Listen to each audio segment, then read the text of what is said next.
السلام علیکم اور آپ دیکھ رہے ہیں یوٹیوب چینل ڈاکٹر جلیل اسلم آفیشل. اس چینل کو دیکھتے چلے جائیے اور گفتگو کو سنتے چلے جائیے، اور کوئی بات اگر آپ کے کام کی نکل آئے تو اس کو اپنے لیے سنگھار بنا لیجیے. جب مشہور برطانوی بحری جہاز ٹائٹینک حادثے کا شکار ہوا تو اس کے آس پاس 3 ایسے بحری جہاز موجود تھے جو ٹائٹینک کے مسافروں کو بچا سکتے تھے. سب سے قریب جو جہاز موجود تھا سیمسن، اس کا نام سیمسن، اور وہ حادثے کے وقت ٹائٹینک سے صرف 7 میل کی دوری پہ تھا. سیمسن کے عملے نے نہ صرف ٹائٹینک کے عملے کی طرف سے فائر کیے گئے سفید شعلے جو کہ انتہائی خطرے کی صورت میں فضا میں فائر کیے جاتے تھے دیکھے تھے، بلکہ مسافروں کی آہو بکا کو سنا بھی تھا. لیکن کیونکہ سیمسن کے عملے کے لوگ غیر قانونی طور پر انتہائی قیمتی سمندری حیات کا شکار کر رہے تھے، نہیں چاہتے تھے کہ پکڑے جائیں، لہذا ٹائٹینک کی صورتحال کا اندازہ ہوتے ہی بجائے مدد کرنے کے وہ جہاز کو ٹائٹینک کی مخالف سمت میں بہت دور لے گئے.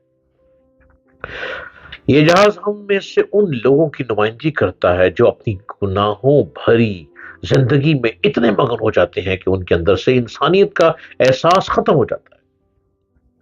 اور پھر وہ ساری زندگی اپنے گناہوں کو چھپاتے گزار دیتے ہیں. دوسرا جہاز جو قریب موجود تھا اس کا نام کیلیفورنین تھا، جو حادثے کیلیفورنین کے وقت ٹائٹینک سے 14 میل دور تھا. اس جہاز کے کیپٹن نے بھی ٹائٹینک کی طرف سے مدد کی پکار کو سنا اور باہر نکل کے سفید شعلے اپنی آنکھوں سے دیکھے، لیکن کیونکہ وہ اس وقت برف کی چٹانوں میں گھرا ہوا تھا اور اسے ان چٹانوں کے گرد چکر کاٹ کے ٹائٹینک تک پہنچنے میں خاصی مشکل صورتحال سے دوچار ہونا پڑتا، لہذا کیپٹن نے اس کی بجائے دوبارہ اپنے بستر میں جانا اور صبح روشنی ہونے کا انتظار کرنا مناسب سمجھا. صبح جب وہ ٹائٹینک کی لوکیشن پہ پہنچا تو ٹائٹینک کو سمندر کی تہہ میں پہنچے 4 گھنٹے گزر چکے تھے اور ٹائٹینک کے کیپٹن ایڈورڈ سمیت 1569 لوگ موت کے گھاٹ اتر چکے تھے. یہ جہاز ہم میں سے ان افراد کی نمائندگی کرتا ہے جو کسی کی مدد کرنے کو اپنی آسانی سے مشروط کر دیتے ہیں، اور جب تک حالات حق میں نہ ہو کسی کی مدد کرنا اپنا فرض نہیں سمجھتے. تیسرا جہاز کارپیتھیا تھا جو ٹائٹینک سے 68 میل دور تھا. اس جہاز کے کیپٹن نے ریڈیو پہ ٹائٹینک کے مسافروں کی چیخو پکار سنی. صورتحال کا اندازہ ہوتے ہی باوجود اس کے کہ یہ ٹائٹینک کی مخالف سمت میں جنوب کی طرف جا رہا تھا، اس نے فوراً اپنے جہاز کا رخ موڑا اور برف کی چٹانوں میں خطرناک موسم کی پرواہ کیے بغیر مدد کے لیے روانہ ہو گیا. اگرچہ یہ دور ہونے کے باعث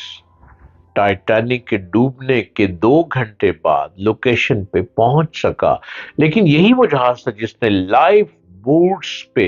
امداد کے منتظر ٹائٹینک کے باقی ماندہ 710 مسافروں کو زندہ بچایا تھا اور انہیں باحفاظت نیو یارک پہنچا دیا تھا. اس جہاز کے کیپٹن آرتھر اسٹرنگ کو برطانوی نیوی کی تاریخ کے چند بہادر ترین کیپٹنز میں شمار کیا جاتا ہے، اور ان کے اس عمل پہ انہیں کئی سماجی اور حکومتی ایوارڈ سے بھی نوازا گیا تھا۔